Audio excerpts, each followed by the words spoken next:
Selamat berjumpa saudara dan saudari dalam sesi renungan Sabda Allah, Sabda Sukacita kita.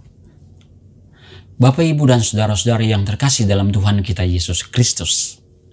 Dalam renungan kita pada hari ini, saya ingin mengajak kita semua untuk merenungkan Injil Matius pasal 5 ayat 43 sampai 48 yang berkisah tentang kasihilah musuh-musuhmu. Dalam khotbah di bukit, Yesus bersabda, "Kasihilah musuh-musuhmu dan berdoalah bagi mereka yang menganiaya kamu." Sabda Yesus hari ini mengingatkan kita akan hal penting di dalam hidup kita, akan hal penting yang diajarkan oleh Yesus sendiri, yaitu mencintai. Kita diminta untuk mencintai musuh-musuh. Kasihilah musuh-musuhmu. Mengapa kita diminta untuk mengasihi musuh-musuh kita dan berdoa bagi orang-orang yang menganiaya kalian? Karena semua orang berasal dari Allah. Semua orang dicintai oleh Allah. Betapapun rusaknya hidup Anda, betapapun berdosanya hidup Anda, Allah tidak pernah memusuhi atau menghina atau mengesampingkan Anda. Allah mencintai kita semua karena kita semua adalah anak-anaknya. Allah mencintai kita pertama-tama bukan karena kemampuan kita, tetapi pertama-tama karena Allah itu kasih. Dan kasihnya sempurna adanya. Karena itu Allah meminta kita untuk mengasihi termasuk musuh-musuh kita. Pertanyaan penting adalah, siapakah sesamaku dan siapakah musuh-musuhku? Saya percaya bahwa Anda dan saya lahir sebagai sesama satu bagi yang lain. Kita dilahirkan sebagai sesama bagi lingkungan kita. Kita dilahirkan bagi sesama di dalam relasi sosial kita. Dan tidak ada seorang pun yang lahir sebagai musuh bagi sesama. Pertanyaannya, dari mana datangnya musuh? Dari mana datangnya permusuhan? Permusuhan tidak datang dari Allah. Musuh tidak datang dari Allah. Musuh tidak diciptakan oleh Allah. Tetapi musuh diciptakan oleh kita sendiri. Kitalah yang menciptakan permusuhan di dalam diri kita. Kitalah yang menciptakan musuh di antara kita. Kita menciptakan permusuhan karena ada banyak alasan. Mungkin karena orang tidak menghargai kita, mungkin karena orang tidak memenuhi harapan kita, atau mungkin orang tidak memenuhi permintaan kita, maka kita menciptakan permusuhan.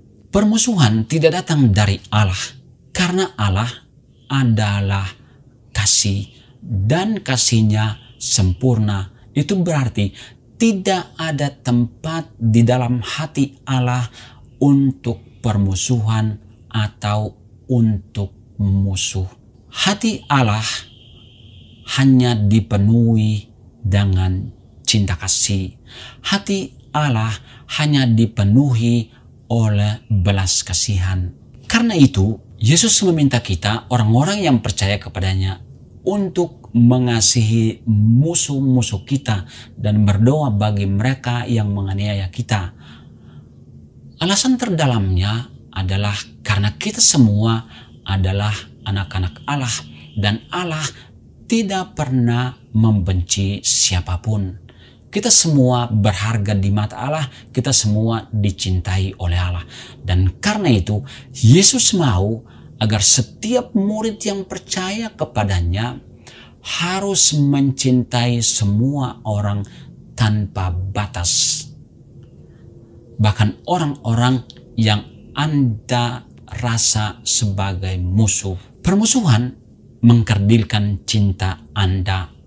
Permusuhan membuat cinta Anda tidak berarti, atau permusuhan merusak hati Anda. Karena itu Yesus meminta supaya hati Anda harus dipenuhi oleh cinta kasih. Dan Yesus katakan, hendaklah kamu sempurna seperti Bapamu yang di surga sempurna adanya.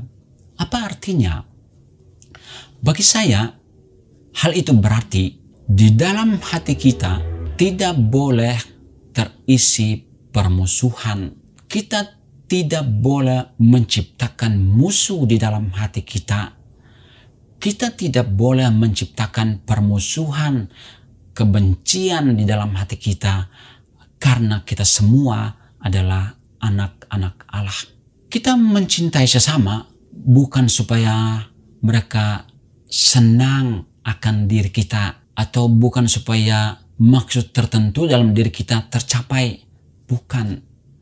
Tetapi Yesus meminta kita untuk mencintai sesama pertama-tama supaya cinta kita sempurna, atau kalau tidak sempurna, mendekati kesempurnaan cinta Allah. Yesus meminta kita untuk mencintai seperti Bapa yang di surga yang mencintai kita, mencintai secara sempurna.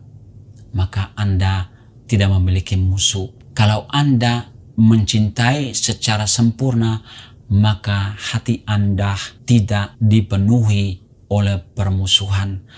Kalau Anda mencintai secara sempurna, maka semua orang akan berkenan kepada Anda. Bukan karena mereka berkenan, tetapi karena hati Anda dipenuhi oleh cinta kasih. Saudara-saudari, menjadi anak Allah tidaklah mudah, karena kita diminta untuk mencintai orang-orang yang kita jadikan musuh, karena musuh tidak dijadikan oleh Allah. Karena itu Yesus mengajak kita untuk berada melampaui diri pribadi kita. Kita diajak untuk berada sebagai orang-orang yang percaya kepada Tuhan. Kita diajak untuk hidup sebagai anak-anak Allah yang tidak memiliki musuh, yang tidak ingin hatinya dipenuhi oleh permusuhan.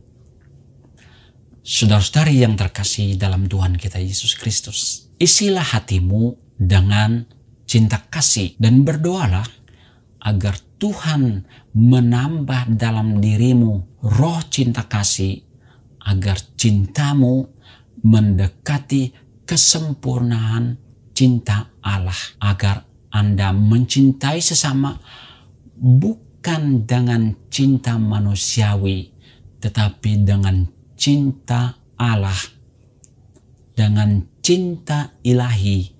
Karena dengan cinta ilahi Anda mampu mencintai semua orang tanpa batas.